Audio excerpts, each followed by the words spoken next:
Assalamualaikum warahmatullahi wabarakatuh. Waalaikumsalam warahmatullahi wabarakatuh. Nah ini di hari ini saya keanugerahan. Mungkin teman-teman sudah tahu Ibu Eli dan itu Bu saya sebenarnya. Makanya ini kesempatan sekali pada hari ini kita itu kedatangan tamu. Kalau tamu kok kesan iki wong liya gitu. Ya berkunjung napa nilai anake. Lah kebetulan pas nilai anake kita ajak podcast karena kebetulan dia itu adalah maestro tari yang Bohong, bener-bener bohong yang diucapin ini. Bohong sepenuhnya 1000% bohong. Hanya kalian yang bisa menentukan bohong dan kebenaran. Karena saya tidak sebagai hakim di sini. Terus kebetulan di hari ini beliau itu diundang untuk memberikan workshop. Itu workshop ke tubuhan penarian ke apa? Kalau menurut mereka konon katanya toyo. Oh, toyo. Nari apa? Toyo niku Gerak. lebih kepada esensi tubuh kali ini.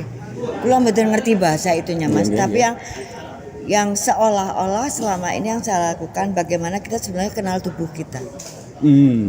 Bahwa tubuh itu bisa menyampaikan, mampu memaknai, mampu menerjemahkan apa yang kita pikir.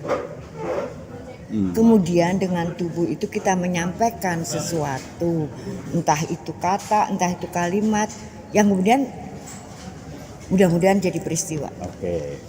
Nah, nanti sebelum kita masuk ke hal itu, kita agak flashback dulu ya. Karena kebetulan penonton podcast, penonton YouTube sekarang itu kan anak-anak milenial, anak-anak generasi Z atau kan gitu bahasanya gitulah. Lah, untuk lebih enaknya atau enjoynya coba kita kenalan dulu. Tapi saya nggak kenal lahir kapan enggak, tetapi dulu asal muasal memasuki dunia kesenian itu dari apa? Apakah dari sekolahan, ketertarikan, atau karena dari sanggar keluarga, atau apa sih akhirnya nyegur sampai sekarang? Saya dilahirkan dari keluarga tentara. Oke. Kemudian diadopsi lagi tentara juga.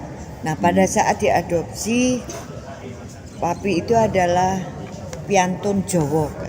Nah, itu Jawa Timur atau Jawa Tengah, Jawa?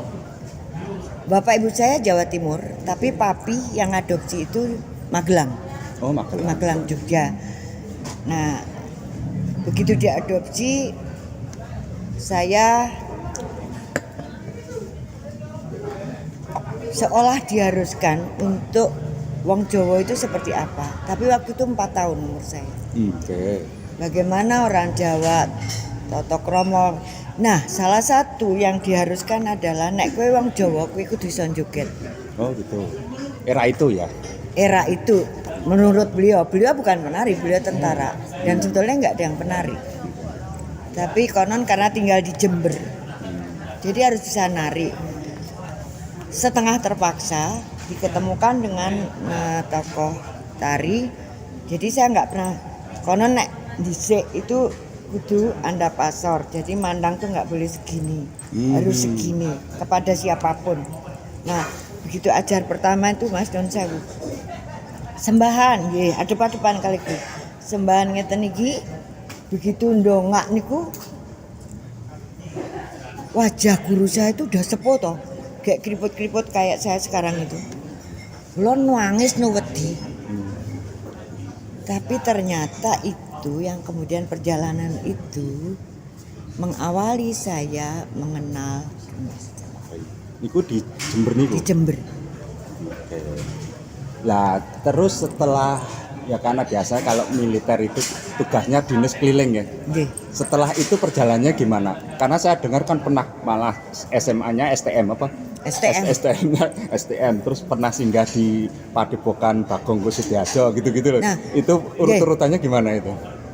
Yang ketika keliling adalah saya Bapak Ibu Malang, tapi saya lahir di Makassar, kemudian Bapak pindah ke Bandung, saya diadopsi ke Jember. Nah di Jember justru stay yang paling lama. Karena dari TK sampai STM, Sekolah Teknik Menengah Negeri, jurusan bangunan. Makanya itu kan kontradiktif. Masuk STM karena pengen jadi tentara. Oh gitu. Nggih. Menurut saya karena itu dunia laki-laki, tentu saya lebih siap untuk jadi tentara. Tetapi ternyata kaki saya, jadi nggak mungkin. Nah, tapi karena dunia tari itu kemudian didekatkan sekali. Aduh, pertanyaan saya tadi apa? Ya itu perjalanan sampai SMA-nya aja STM, terus bisa nyangkut sampai Pak Bagong gitu. Karena takut tadi ternyata itu membuat saya merasa dengan menari itu menjadi rumah. Dengan menari saya menjadi diri saya sendiri. Menjadi eksistensi. Iki omahku, aku ra krasan ning omahku ning dengan menari aku ngerasa pomah. Gitu. Sehingga enggak tahu mungkin pulung SD itu jadi juara, terus juara gitu saat itu. Nah, karena mungkin beberapa kali itu kemudian terpilihlah oleh Bupati Jember saat itu untuk setiap long weekend itu dikirim ke Pak Bagong. Itu SMP kelas 2. Nah, ke Pak Bagong tuh misalnya liburnya 8 hari. Saya harus ngafalin 11 tarian di Pak Bagong. Pulang ke Jember, saya harus membagikan apa yang saya terima itu ke kecamatan-kecamatan. Memang pada waktu itu dunia tari itu Pak Bagong itu menjadi barometernya ya. Yap. Gitu. Nah, sementara selama itu sebenarnya saya kan lebih belajar klasik. Tapi waktu belajar klasik itu saya nggak hanya di Sanggar, tapi juga saya nerobos ke kelompok wayang orang. Di Jember. Oh, Jember. Nah, sampai kalau mereka ngamen ke kampung terus harus mikul terus bubuk di bawah panggung itu saya lakoni dari SD. Terus nyakil, wedok, nah gitulah Mas. Jadi laku saya apa yang saya harus hadapin tak lakon. Tadi sampai ini ya transisi antara jenengan Jember Jogja ke tempatnya Pak Bagong Sutiarjo. Niku prosesnya pripun karena ya masih SMP loh, masih sampai SMA itu kan 4 tahun kan berarti. 2 SMP sampai 2 STM. Nggih. Kan kelas 3 STM. Berarti 5 tahun kan. Nggih ya mboten. Iya kan 2 tahun kelas ini. Pripun itu proses Jember Jogja masih jauh loh waktu itu loh ya. Nggih. Nggak ngerti Mas, jadi cuma saya senang nari, terus kemudian saya menari dengan happy, saya menari itu bahagia, terus mungkin guru saya yang kemudian menyampaikan itu pada aparat setempat untuk Jember itu jadi punya cabang Bagong Kussudiarjo. Nah itu terus kok saya yang seolah terpilih untuk mewakili belajar, tapi sebelumnya guru saya juga sudah pernah di Pak Bagong. Oh gitu ya. Kemudian ngembangin, nah terus kayaknya dari yang berdiri cabang itu kemudian saya terkirim untuk secara kontinu mempelajari karya baru dari Pak Bagong. Dan tentu pada waktu itu kan harapannya jenengan jadi salah satu SDM juga. Iya. Kesenian di Jember. Tapi kok tahu-tahu malah ke Jakarta. Nah, perjalanan happy-nya terus sejak itu kan STM baru itu STM dapat kok kejuaraan nari rame toh niku. Ada lomba tari juga STM. Boten antara SMA. Oh, antara SMA. Terus lho kok iki juaranya STM. Nah, itu jadi pertanyaan. Nah, terus setelah STM tentunya karena saya di bangunan pengen tong lanjut kayak Nah dilala waktu itu ada 2 sebetulnya, satu ngelanjutin, yang kedua pengen ngerti bapak ibu saya yang sebenarnya. Bapak ibu saya kandung di Jakarta. Nah dengan alasan itu kepada bapak ibu adopsi kemudian diizinkan untuk ke Jakarta. Niatannya ke Jakarta berhenti menari, saya ngelanjutin untuk jadi mbuh arsitek, mbuh mbuh teknik sipil. ya gitu. Nah niku sampai Jakarta benar kuliah di STTN yang sekarang jadi ISTN. Waktu itu STTN di Percik, perguruan Cikini dekat dengan Taman Ismail Marzuki. Dilala waktu itu STTN itu sistemnya cik koyo cah sekolah SMA niku lho. Gugur satu baleni kabeh. Nah, begitulah. Nah, ketika betek-betek gitu ya saya tengok-tengok terus lewat-lewat lah. Waktu itu LPKJ juga baru dibuka. Tapi mboten kula mboten ngerti-ngerti teng koran ada toh sekolah tari. Bodohnya Eli Deluta. Niku Asti nek mboten salah Jogja. Bukan IKJ. Asti. Kan Waktu itu LPKJ. Saya nggak ngerti LPKJ niku napa mboten ngerti. Pon niku wonten taman.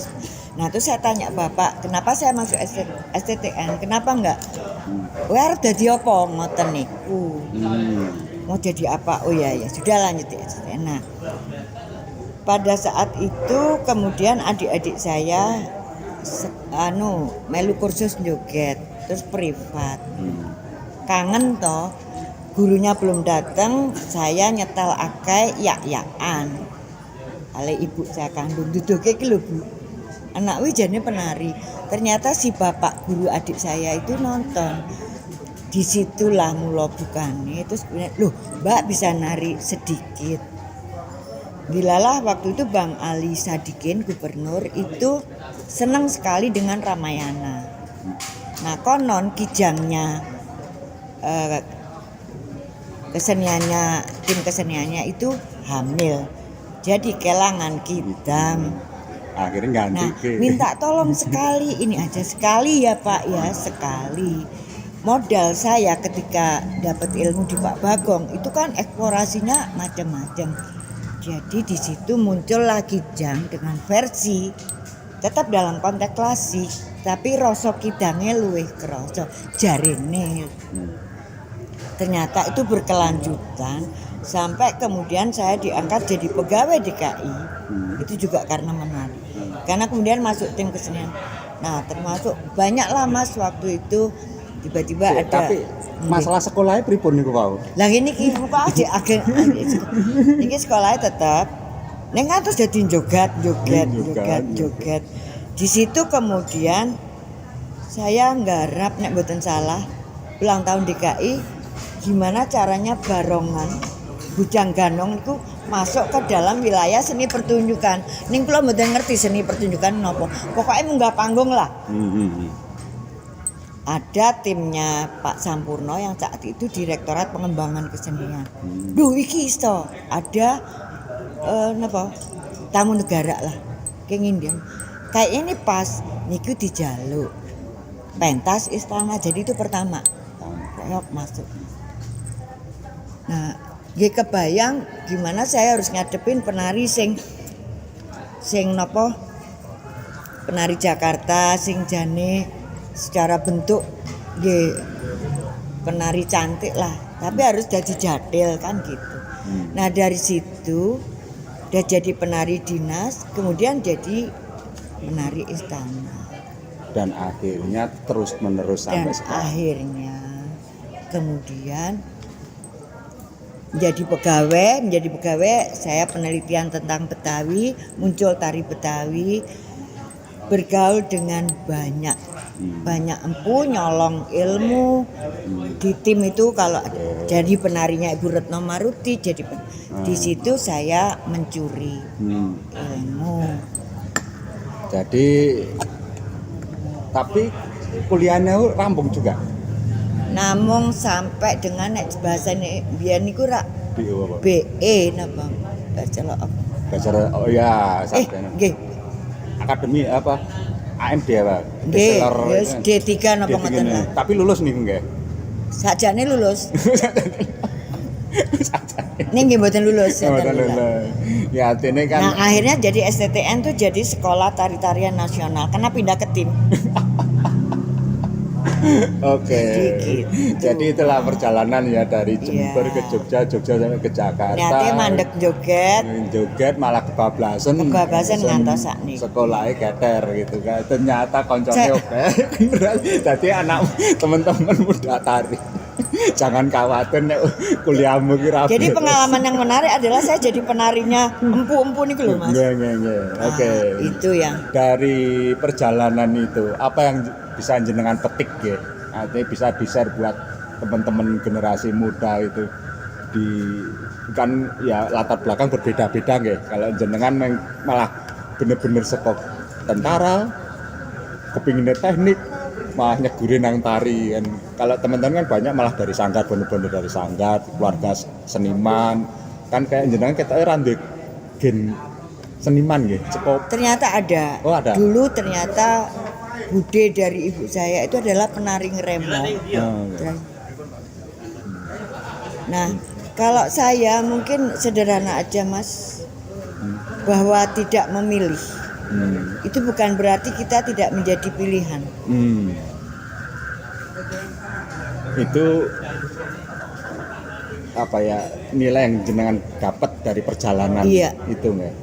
Dan nggak nyangka malah sekarang malah Ya, itu satu. Yang kedua kemudian bahwa berangkat dari hal yang kecil atau sederhana itu memberikan ruang kita untuk tumbuh.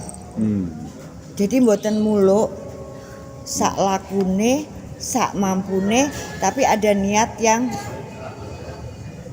bening. Dan itu ternyata tidak uah, tapi itu kemudian menjadi alur sing kudu tak lakoni. Itu aja. Dan saya kan mendengar tadi cerita itu memang ini mengalir ya. Yeah. Bukan karena kepinginan. Kalau kepinginan Betul. kan malah tentang dunia sipil, dunia arsitek. Jadi hadir sedikit-sedikit itu disyukurin aja, nambahin. Malah itu yang memberikan potensi Iya. untuk eksistensi Iya. sekarang sampai sekarang ya. Oke, nah sekarang kita bicara fenomena kesenian khususnya tari. Waduh, berat ini. Ya, gitu. Artinya kan gini. Dulu kan memang selalu yang menjadi barometer tari khususnya tradisi itu adalah keraton. Dan tokohnya Pak Bagong. Gitu kan kalau Solo Pak Gendon gitu kan dengan isi ASKI dulu ya waktu itu. Nah, nek jenengan saged simpulkan dari tahun ke tahun, dari dekade ke dekade itu perbedaannya apa? Fenomena dulu kali, fenomena sekarang ini. Apa dulu itu penting, kalau sekarang itu hanya profesi. Kalau dulu seniman, sekarang itu pekerja seni saja atau gimana? Kalau saya pastinya tidak ada niatan untuk berubah. Tapi kesenian itu kemudian terjadi terkondisikan.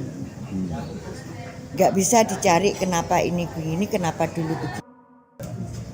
Ya, pengamatan jenengan dari zaman ke zaman lah. Tapi ini saya ya Mas, tidak Iya. mewakili siapapun. Kalau saya menjalani sampai sekarang itu, kalau dulu saya merasa bahwa dengan mengenal, mendekat pada kesenian, saya merasa hidup. Oke. Tapi sekarang ada proses yang menjadi berubah. Terkondisikan seolah kesenian itu untuk hidup. Oke. Saya nggak tahu ini tepat atau tidak, tapi memang ada pergeseran cara yang dulu dan yang sekarang melakukan. Kalau dulu itu berbicara betapa ketika saya melakukan ada energi. Tapi sekarang tuntutan hidup berbeda dan kemudian seolah seni itu bisa jadi bagian untuk mempertahankan hidup. Bisa salah nih. Yeah. Tapi bahasa saya gitu. Tapi bahwa itu ya kata guru saya itu sah aja. Nggih. Artinya itu pilihan. Nggih, nggih. Kalau dulu berakar, menjalar, kemudian tumbuh, apapun nanti tumbuhnya tuh nggak menjadi Tapi kalau sekarang mungkin masih berakar. Nek biyen menjalani kira rambat. Ngerambat. Nek sakniki dengan keilmuan yang mungkin lebih komplit, seolah-olah itu menjalarnya menjadi kondur. Nah, ketika mendur itu bisa naungin atau malah benalu atau malah nopo. Itu jadi sangat terkondisikan. Sakniki. Sakniki. Ya mungkin memang ruang sosialnya sudah berbeda. Iya. Nah sekarang juga sebagai profesi ya sifatnya, bukan lagi dulu mungkin Ya. semacam aktualisasi diri. Nggih. Lah saya melihat jenengan kan ini artinya jenengan merasakan bahwa nari iki ora sekedar taruhlah kasaran iki kayak pekerja golek nafkah, tapi Yes. untuk mengaktualisasikan diri inilah saya. Sehingga Yap. mungkin berapapun jadi bahagia. Yeah. Karena ini aktual aku Yeah. kok, ini aku banget Kak gitu. Dan ini kan gitu. Ini kan sing jadi problem sing ketika itu tidak menjadi aktual karena sebagai profesi saja. Akhirnya dia berhitung rugi labanya atau untung ruginya kalau terlibat produksi, terlibat terlibat produksi sebuah karya kan gitu. Nah, sekarang saya ingin malah lebih hal yang mungkin sifatnya ide-ide kreatif jenengan selama ini dalam konteks berkarya. Biasanya jenengan itu mengacu kepada apa Bu untuk ketika berkarya itu? Ibu itu ya semacam kayak anak-anak sekarang itu sibuk ngomong ke isu feminisme katalah gitu. Apa sibuk ngomong ke tentang hal-hal enggak sing pernah jenengan gara-gara itu sebenarnya orientasinya apa Bu? Gendari apa Aceh berdarah apa? Oh itu Pak Didi. Saya cutnya perempuan itu ada. Cutnya gitu-gitu kok. Ini kan wedok banget gitu loh. Apa karena pengen Boten. jadi kayak cutnya Din. Jadi mboten keduren ke sana, Mas. Oke. Cuman saat itu adalah gelisah. Nggih. Apa yang saya rasakan kondisi saat itu. Tapi mboten juga bahwa saya nggarap perempuan mboten. Oke. Tapi terjadi, saya cuman berangkat dari ibu saya. Ibu saya itu bojone tentara, putrane 10, sekolahnya mung SD, tapi iso ngedekke anak tanpa problema yang cukup pelik. Mboten tahu sambat, niku tok. Sementara saya di sekolahke luwih dhuwur sithik. Terus ada kemudahan, kok rasanya jadi embok iya abot ya. Nah terus kemudian di mana? Nah kemudian saya mulai gelisah jadi ibu itu merasa belum jadi ibu yang baik. Kemudian ada kalanya belum jadi istri yang baik. Ada kalanya lagi belum jadi perempuan yang baik. Cuma itu Mas. Jadi lebih apa yang terjadi di saya. Tapi kalau kemudian perjalanan itu seolah bahwa saya menggarap tentang perempuan, isu perempuan, boten. Bukan dalam rangka itu ya. Boten. Tapi kalau kemudian itu tadi dari yang sederhana, ketika kemudian seolah kayak saya tetap merasa saya orang tradisi, terus tiba-tiba orang mengatakan, kenapa sih garap kontemporer? Blas. Saya nggak ngerti apa itu kontemporer. Ya. Tapi itu persoalan pendefinisian aja kan. Yep. Lah makanya saya pernah dengar jenengan pernah menyampaikan menjadi wanita itu sebenarnya jadi perempuan itu selamanya atau apa dulu kalau nggak salah. Apa itu karena itu? Iya. Apa ya menjadi bahwa sebetulnya saya tulis Bu. menjadi perempuan itu mudah. Mudah, oke. Tapi menjadi ibu itu tidak mudah. Tidak mudah. Karena itu selamanya. Nah, gitu. Ingat tuh. Ingat. Lah dari perjalanan jenengan berkarya itu, apa yang paling ini saya banget katakanlah gitu. Apakah itu Gendari ataukah itu nggak tahu ya. Pokoknya yang ini adalah Eli Lutan. Iki aku banget gitu. Meskipun ya aku yakin semua dalam konteks aktualisasi. Angel ya Mas. Enggak, karena hubungannya emosi jenengan. bikin karya itu kan berkait dengan apa yang dirasakan, apa yang terjadi. Jadi menurut saya itu lagu. Jadi setiap lagu itu memang punya Momentum. tempat sendiri. Oke. Jadi nggak bisa saya membandingkan bahwa seolah ini gue gitu loh, yang ini enggak. Saya seperti melahirkan seorang ibu. Ketika jadi ibu nggak boleh milih anak. Oke. Jadi kalau ditanya tetap saya nggak bisa mengatakan. Tapi bahwa yang mahal adalah prosesnya. Ya, Jadi ampun dipaksa kula bahwa niki. ya. Tapi kemudian orang misalnya mengatakan napa niku masterpiece napa itu monggo. Tapi buat saya semua proses itu the best. Dan ini saya setuju juga karena kalau di pernyataan penyair itu bahwa karya itu anak kandungnya kan gitu. Yep, Ya, betul. artinya kalau anak kandung ya orang raiso harus adil dan semua tetap dicintai. Dan semua. itu nggak diprogram ya. Nggak ada Tapi program. perjalanan itu pengalaman saya kemudian oke, saya akan berada di wilayah ini. Saya cuman pengen jadi ibu di kesenian. Saya pengen ibadah berkesenian bagian dari ibadah saya mensyukuri nikmat yang saya terima dari yang di atas. Karena di situ saya bisa silaturahmi, saya bisa belajar tanpa sertifikat, tapi yang saya dapat lebih dari sertifikat itu sendiri. Sombong ya? Wah, ora ya. Mboten lho nggih. Golek kanca. Jadi memang Semak itu dalam rangka ingin ini ya memberi pesan tentang jadi ibu itu sulit dan Iya, karena itu betul. selamanya gitu kan. Kalau jadi wanita cuma sebentar ya. Setelah menikah jadi ibu katakanlah gitu kan. Iya. Jadi lama. Dan itu yang menjadi tanpa sadar misi pribadi dalam ya kalau formalnya kan gitu ya. Apa? Misinya tuh cuman pengen kalau sampai saya pengen jadi ibu yang baik. Tuh. Itu aja. Nah, dan dari dunia tari itu akhirnya jenengan dikenal sing akhir cekar malah jadi aktris film. Ya Allah.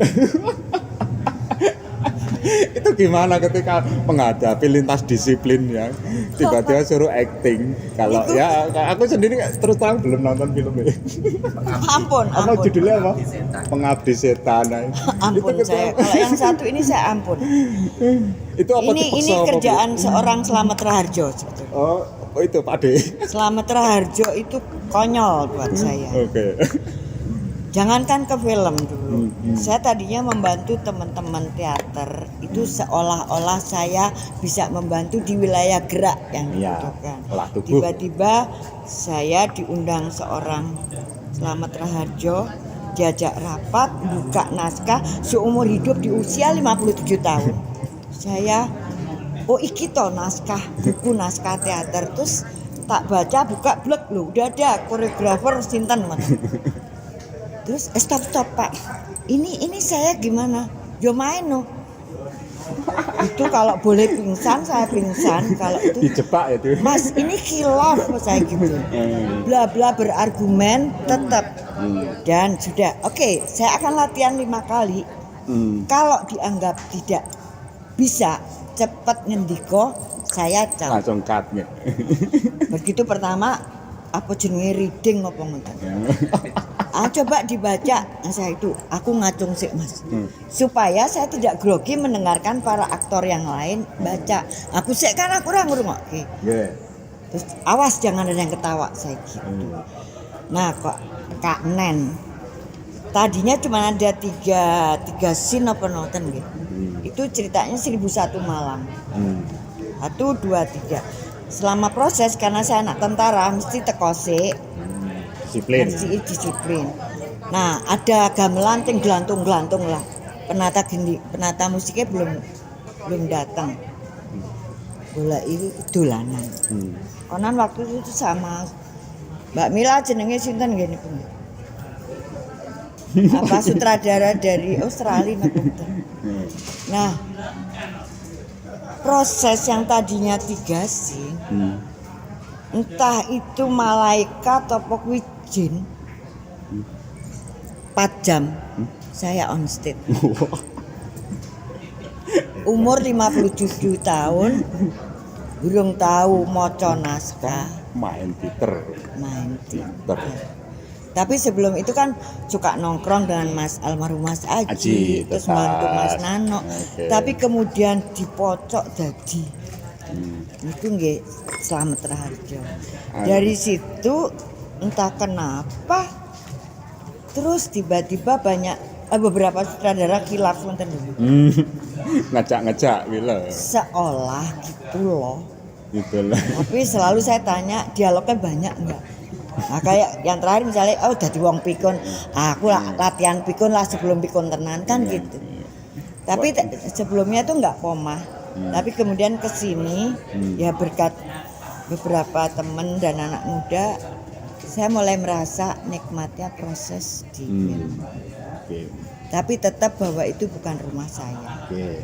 Ya ini pelesiran kreatif gitu kan. Ora tok jahat banget mesake lho wong film digawe presiden.